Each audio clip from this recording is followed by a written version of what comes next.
चार सबसे बड़े मूर्ख। अकबर बीरबल की बुद्धिमत्ता को परखने के लिए उसे अजीब अजीब काम सौंपते थे। ऐसा करने से उन्हें बेहद खुशी मिलती है। एक दिन दरबार में शाही कार्यवाही के बीच अचानक अकबर ने बीरबल से कहा, बीरबल, इस राज्य के चार सबसे बड़े मूर्खों को हमारे सामने प्रस्तुत करें। हम आपको 1 महीने का समय देते हैं, तुरंत इस काम में लग जाओ। अकबर का आदेश सुनकर बीरबल आश्चर्यचकित रह गए, लेकिन वह केवल अकबर का कर्मचारी था। उनके हर आदेश का पालन करना उनका कर्तव्य था। वह तुरंत उन चारों मूर्खों की तलाश में निकल पड़ा। हमने तुम्हें 4 मूर्ख लाने के लिए 1 महीने का समय दिया था। महोदय, मेरी विनती है कि आप अपना गुस्सा शांत रखें और मेरी पूरी बात सुने बिना किसी नतीजे पर न पहुंचें। बीरबल अकबर का गुस्सा शांत करते हुए बोले। बीरबल की बात सुनकर अकबर का गुस्सा थोड़ा शांत हो गया। यहां पहला मूर्ख है। अगर आप उसकी मूर्खता का वर्णन सुनेंगे तो आप भी सोचेंगे कि इस दुनिया में ऐसे लोग भी होते हैं। बीरबल ने पहले व्यक्ति से कहा, बताओ वह क्या मूर्खता कर रहा था? अकबर ने पूछा। महोदय, मैंने इस व्यक्ति को बैलगाड़ी पर बैठकर कहीं जाते देखा। बैलगाड़ी चालक के अलावा वह बैलगाड़ी पर बैठने वाला एकमात्र व्यक्ति था। इसके बावजूद भी वह अपनी गठरी सिर पर उठाए हुए था। जब मैंने कारण पूछा तो मैं आश्चर्यचकित रह गया। तो उसने कहा कि अगर मैं गट्ठर बैलगाड़ी पर रखूंगा तो बैल पर बोझ बढ़ जाएगा, इसलिए गठरी सिर पर रख ली है। अब आप इसे बेवकूफी नहीं कहेंगे तो क्या कहेंगे? 1 महीना पूरा होने पर वह 2 व्यक्तियों के साथ अकबर के सामने उपस्थित हुआ। जब अकबर की नजर 2 व्यक्तियों पर पड़ी तो वह चौंक गए। बीरबल, क्या यही 2 मूर्ख हैं जिन्हें तुम लाए हो?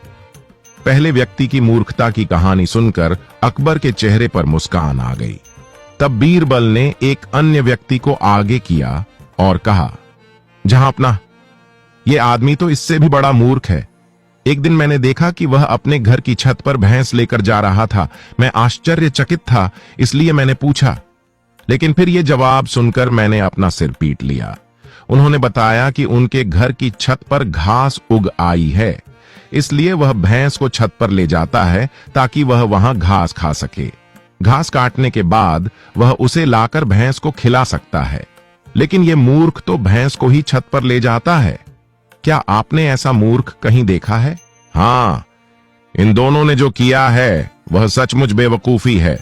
अब शेष 2 मूर्खों को प्रस्तुत करें, अकबर ने कहा। ऊपर देखो और तीसरे मूर्ख को तुम्हारे सामने खड़ा देखो, बीरबल ने कहा। बीरबल कहां है?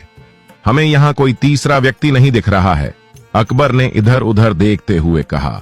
मैं तीसरा मूर्ख हूं, बीरबल ने सिर झुकाकर कहा। अब देखिए, मैं बहुत सारे महत्वपूर्ण कार्यों के लिए जिम्मेदार हूं, लेकिन मैं सब कुछ छोड़कर 1 महीने से मूर्खों की तलाश कर रहा हूं। यह मूर्खता नहीं तो क्या है? बीरबल की बातें सुनकर अकबर सोच में पड़ गए। फिर बोले, और चौथा मूर्ख कहां है बीरबल?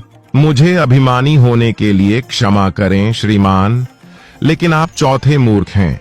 आप भारत के सम्राट हैं। इतने बड़े साम्राज्य का भार आपके कंधों पर है।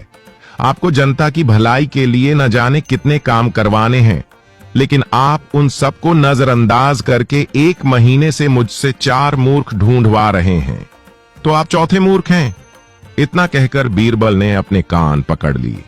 बीरबल का जवाब सुनकर अकबर को अपनी गलती का एहसास हुआ कि उन्होंने बेवजह अपना और बीरबल का काफी समय बर्बाद किया है।